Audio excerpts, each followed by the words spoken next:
want you all to know that we are fighting the fake news. It's fake, phony, fake.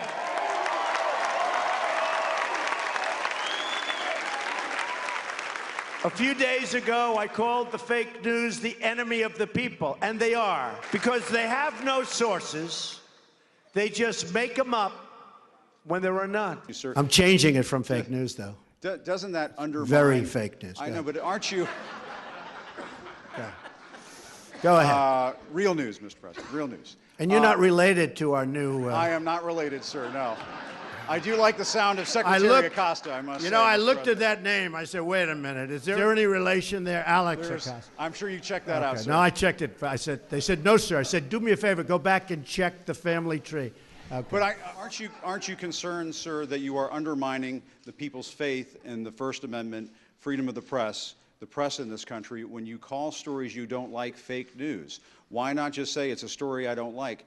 I do that. When you call it fake news, you're undermining confidence in our news media. Here's the thing. Isn't that important? I understand what you... And you're right about that, except this. See, I know when I should get good and when I should get bad.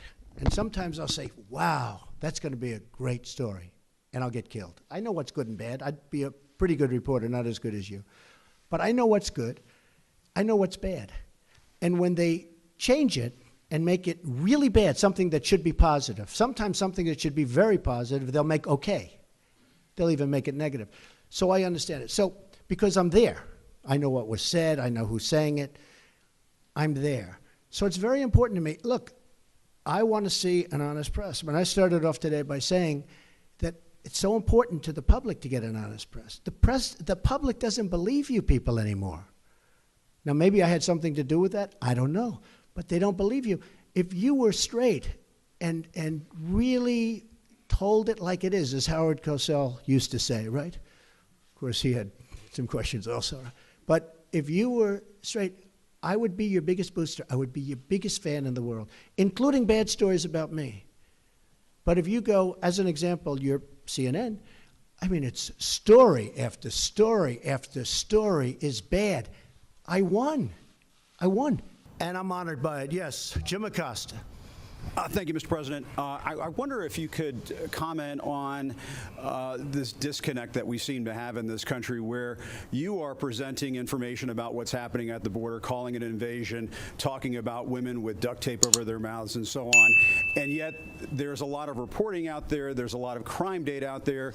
There's a lot of Department of Homeland Security data out there that shows border crossings at a near record low. That shows undocumented immigrants committing crime at lower levels. That shows undocumented criminals or undocumented immigrants committing crime at lower levels than native-born Americans.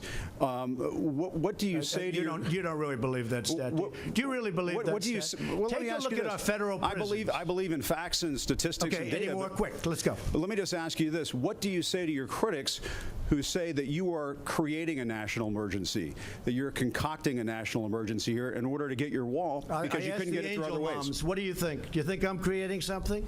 Ask these incredible women who lost their daughters and their sons. This is real. Okay?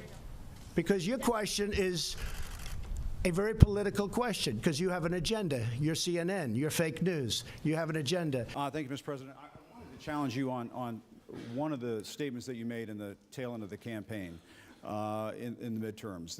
Here we go. If you don't mind, Mr. President, that this caravan was an invasion. As you know, Mr. President, I consider it to be an invasion. As you know, Mr. President, the caravan was not an invasion. It's a group of migrants moving up from Central America towards the border with the U.S. Thank you for telling me that. I appreciate it. Why did you characterize it as such? Because I consider it an invasion. You and I have a difference of opinion. But do you think that you demonized immigrants in this election to try to keep... I want them to come into the country, but they have to come in legally. You know, they have to come in, Jim, through a process. I want it to be a process. And I want people to come in, and we need the people. Your campaign... Wait. You know why we need the people, don't you? Because we have hundreds of companies moving in. We need the people. But your campaign had an ad showing migrants climbing over walls and so on. Well, that's true. But they weren't actors. They're not going to be doing that. They weren't actors. Well, no, it's true. Do you think they were actors? They weren't actors. They didn't come from Hollywood. Right. These were people. This was an actual, you know, it happened a few days ago. And They're hundreds of miles away, though. They're hundreds and hundreds of you know miles what? away. That's I not think an you invasion. should, honestly, I think you should let me run the country. You run CNN. All right. And if you did it well, your ratings Let would me be ask, much if better.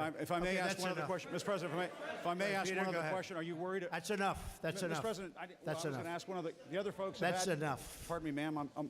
Excuse President, me. That's enough. Mr. President, I had one other Peter, question, let's if go. I may ask, on the Russia investigation. Are you concerned that you may have I'm not concerned indictments- about anything with that you the may have Russian indictments coming down? investigation because it's a hoax. Are you- That's enough. Put down the mic. Mr. President, are you worried about indictments coming down in this investigation? Mr. President. I'll tell you what, CNN should be ashamed of itself having you working for them. You are a rude, terrible person. You shouldn't be working for CNN. Go ahead. Thank you very much. If you don't mind, after I'm finished, if Ouija or Hallie or Vivian or one of our female colleagues could go after me, that would be great. Mr. President, just to follow up on these allegations against Brett Kavanaugh. What does he mean by that? Explain. What does that mean? I think it would be great if a female What does it mean? reporter would- No, what does it I think mean? It would be great if a female reporter would ask you a question about this issue. So if you don't mind, I wouldn't could mind ask- that at all, no. All Wouldn't right. mind it at all. All right, well, let me, if I could Wouldn't make follow any up. difference to me. All right. Go ahead. Mr. President, will you stop calling us the enemy of the people, sir? I think Jim Acosta is a very unprofessional man. I think he does this with everybody. He gets paid to do that. You know, he gets paid to burst in. He's a very unprofessional guy.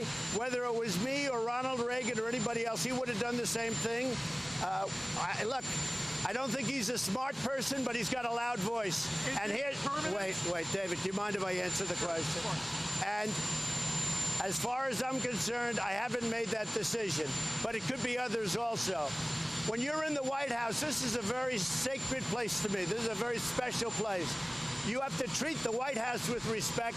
You have to treat the presidency with respect. If you've ever seen him dealing with Sarah Huckabee Sanders, it's a disgrace. And he does it for, you know, the reason. The same thing with April Ryan. I watch her get up. I mean, you talk about somebody that's a loser. She doesn't know what the hell she's doing. She gets publicity, and then she gets a pay raise, or she gets a contract with, I think, CNN. But she's very nasty, and she shouldn't be. President Trump will be here later on tonight campaigning for the man who wants to be the governor of South Carolina for another 4 years. That is Henry McMaster. And as you can hear behind me, Wolf, the crowd is very fired up. We have about a couple thousand people in this room so far. They are letting the press corps here know exactly how they feel about what we're doing here, Wolf.